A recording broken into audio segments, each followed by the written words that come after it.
नेहरू ने 1931 में आधुनिक भारत की तस्वीर कांग्रेस के अधिवेशन में देश के सामने रखी थी। यही तस्वीर आज हिंदुस्तान की बुनियाद बन गई है। जवाहरलाल नेहरू ने तय किया लोकतंत्र की प्रतीक संस्थाओं का विराट जाल बिछाने का।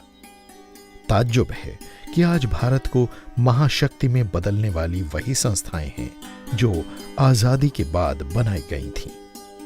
नेहरू मानते थे कि भारत जैसे धार्मिक देश में बड़ी चुनौती उसे आधुनिक बनाने की है।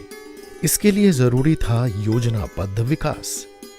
एक नजर कुछ ऐसी ही संस्थाओं पर जो अपने काम की वजह से दुनिया भर में भारत का नाम रोशन कर रही हैं। सबसे पहले 1950 में एक सशक्त चुनाव आयोग अस्तित्व में आया।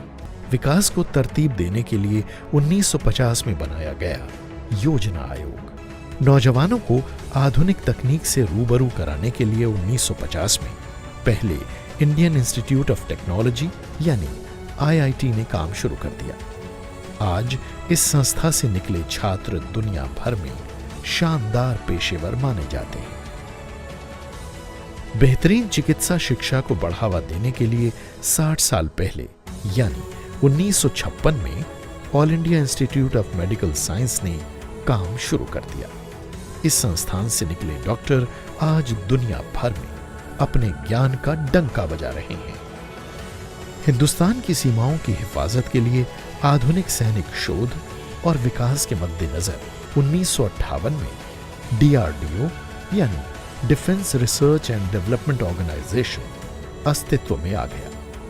इस इंस्टीट्यूट ने आज के हिंदुस्तान में अपनी उपयोगिता बार बार साबित की है।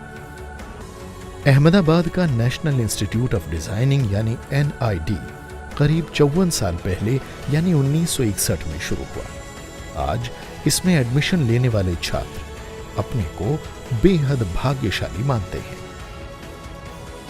मैनेजमेंट शिक्षा के लिए करीब 54 साल पहले 1961 में इंडियन इंस्टीट्यूट ऑफ मैनेजमेंट ने काम शुरू कर दिया था। आज भारत के IIM की तरफ अनेक देश हसरत भरी नजरों से देखते हैं।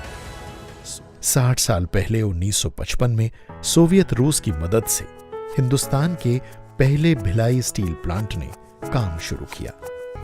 इसी तरह एक और आधुनिक तीर्थ भाखड़ा नंगल बांध 1963 में बनाया गया।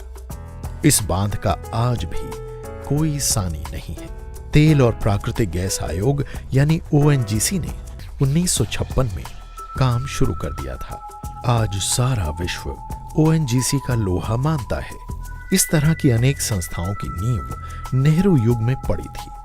नेहरू इसे आधुनिक संस्कृति का हिस्सा मानते